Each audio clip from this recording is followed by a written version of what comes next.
अब बात करते हैं सुधारात्मक सिद्धांत, जो दंड के सिद्धांत का तीसरा पार्ट और अंतिम पार्ट है, जिसको इंग्लिश में कहते हैं रिफॉर्मेटिव थ्योरी। ठीक है, इंग्लिश में इसको कहते हैं रिफॉर्मेटिव थ्योरी। इसका उद्देश्य अपराधी में सुधार करना है। गांधी जी इसके प्रबल समर्थक थे। याद रखना, गांधी जी है वो पूछ सकते हैं किस सिद्धांत के प्रबल समर्थक थे, तो याद रखना गांधी जी है वो रिफॉर्मेटिव थ्योरी के ना प्रबल समर्थक थे। रिफॉर्मेटिव मतलब उसको दोबारा से उसी फॉर्मेट में डालना। इसमें सामाजिक तथा मनोवैज्ञानिक कारकों को अपराध के लिए उत्तरदायी माना जाता है। इसमें माना जाता है कि व्यक्ति जन्म से अपराधी नहीं होता, अपितु सामाजिक मानसिक परिस्थितियां उसे अपराधी बना देती हैं। अपराध की प्रकृति एक रोग के समान होती है जिसे उपचार की आवश्यकता होती है।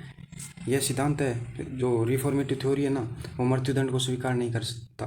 पूछ सकते हैं कि कौन सा सिद्धांत मृत्युदंड को स्वीकार नहीं कर सकता, तो आपको उत्तर देना है सुधारात्मक सिद्धांत। बाकी के दोनों सिद्धांत प्रतिकारात्मक सिद्धांत और वो इंग्लिश में बोलें तो रिट्रीब्यूट थ्योरी और डिटरेंट थ्योरी, दोनों है वो मृत्युदंड का समर्थन करती हैं, जबकि ये रिफॉर्मेटिव थ्योरी है वो मृत्युदंड का समर्थन नहीं करती है। ठीक है, अब आगे चलें तो ये मानवतावादी सिद्धांत है। सभी आपको पता है जब ये रिफॉर्मेटिव है तो ये मानवतावादी तो होना ही है। ये व्यवहारिक सिद्धांत है तथा वर्तमान में सबसे प्रासंगिक सिद्धांत है।